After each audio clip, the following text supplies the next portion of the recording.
अस्सलाम वालेकुम ji, welcome to my YouTube channel cooking with Siha Rizwan. आज हम बना रहे हैं स्टीम रोस्ट, जो कि हम बनाएंगे रेस्टोरेंट्स की सीक्रेट रेसिपी के साथ। जो राज वो किसी को भी नहीं बताते, मैं सारे राज इस वीडियो में आपके साथ शेयर करूंगी। तो जल्दी से चैनल पर नए हैं तो प्लीज सब्सक्राइब करें, बेल के बटन को प्रेस करें ताकि नई वीडियोज आप तक आती रहें। वीडियो अच्छी लगे तो एक प्यारा सा कमेंट भी कर दीजिएगा और लाइक शेयर भी कीजिएगा।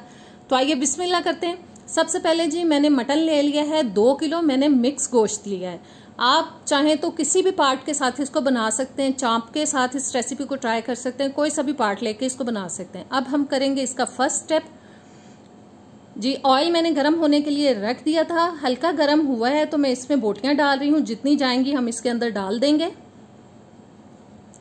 और अब गोश्त को हमें फ्राई करना है फुल आंच पे, बिल्कुल तेज आंच पे हमें इसको फ्राई करना है। साइड चेंज करा करा के 4 से 5 मिनट लगेंगे।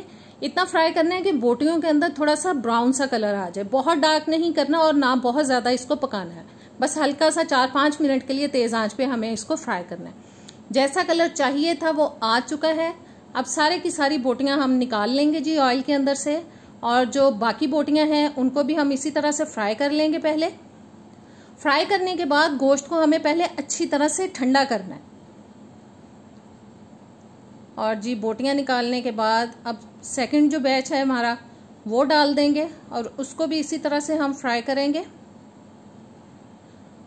अब जी मैरिनेशन तैयार करेंगे, जिसके लिए मैंने 1 कप दही ले लिया है। 1 टीस्पून डाल रही हूँ लाल मिर्च का पाउडर, 1 टेबलस्पून नमक डाल रही हूँ। आप अपने टेस्ट के हिसाब से कम ज्यादा कर सकते हैं। 2 टेबलस्पून सूखा धनिया पाउडर, 1 टेबलस्पून जीरा पाउडर, 1 टीस्पून हल्दी पाउडर, 1 टेबलस्पून कुटी हुई लाल मिर्च, आधा टेबलस्पून गरम मसाला पाउडर, आधा टेबलस्पून कश्मीरी लाल मिर्च ले लें या पेपरिका पाउडर हो वो डाल लें, आधा टेबलस्पून काली मिर्च का पाउडर, 2 टेबलस्पून जाएगा अदरक और लहसुन का पेस्ट। अदरक लहसुन का पेस्ट डालने के बाद अब डालेंगे जी इसके अंदर आधा टीस्पून मैंने जायफल और जवित्री का पाउडर ले लिया है। 2 से 3 टेबलस्पून डाल देंगे इसके अंदर लेमन जूस। 2 टेबलस्पून जाएगी जी इसके अंदर केचप।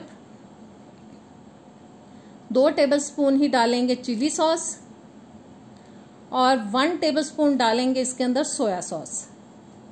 सारी चीजें डाल लेने के बाद अब अच्छी तरह से हमें मिक्स करना है ताकि मसाले जो हैं वो दही के साथ अच्छे से मिक्स हो जाएं। अभी इसका कलर आपको थोड़ा लाइट लग रहा होगा, इसलिए कलर को खूबसूरत बनाने के लिए हम इसके अंदर येलो फूड कलर डालेंगे, जो कि हम बिरयानी के लिए इस्तेमाल करते हैं।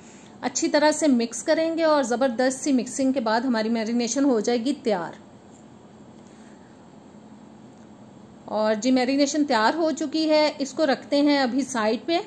और अब हम लेंगे एक बड़ा बर्तन और सारा गोश्त जो है इसके अंदर निकाल लेंगे। इस तरह से हाथ से पकड़ के बोटियां डालेंगे। गोश्त बिल्कुल ठंडा हो चुका है और देखें जो पानी निकलेगा, ये बोटियों के अंदर से पानी निकला, इसको हम वेस्ट कर देंगे, ये नहीं डालना बिल्कुल भी अंदर। और सारे का सारा मसाला अब हम डाल देंगे इसके अंदर। और खुला बर्तन मैंने इसलिए लिया है ताकि हम मिक्सिंग जो है वो अच्छी तरह से कर सकें, ज़बरदस्त सी मिक्सिंग हो, मसाला अच्छी तरह से सारी बोटियों के ऊपर लग जाए। और बस जी अब हाथ की मदद से हमें इसको मिक्स करना है। बोटियों को पकड़ पकड़ के अच्छी तरह से मसाला लगाना है ताकि हर बोटी के ऊपर अच्छे से मसाला लग जाए। और देखें मैं बोटियों को पकड़ कर लगा रही हूँ मसाला, और जी सारी बोटियों पे तकरीबन मसाला लग चुका है। अब इसको हम कम से कम 5 से 6 घंटे के लिए मैरिनेट करेंगे या पूरी रात के लिए करेंगे।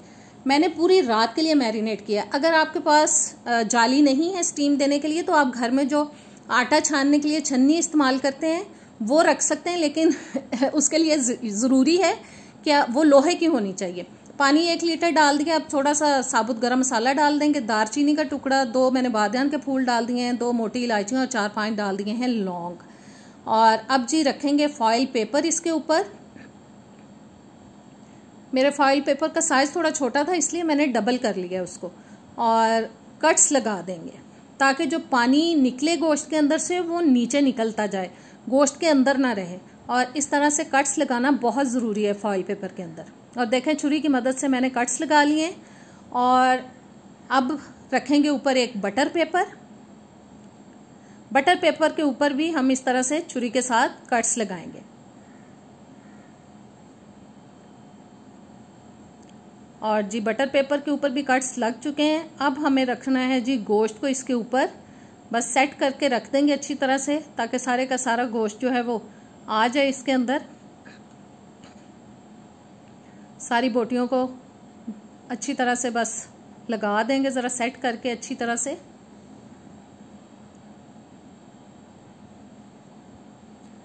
और जी सारा गोश्त मैंने रख दिया है अंदर। अब ऊपर फिर से बटर पेपर लगाएंगे और जो ऊपर बटर पेपर लगाएंगे इसके अंदर भी हमें होल करने हैं। छुरी की मदद से इसके अंदर भी मैं कट्स लगाऊंगी थोड़े थोड़े।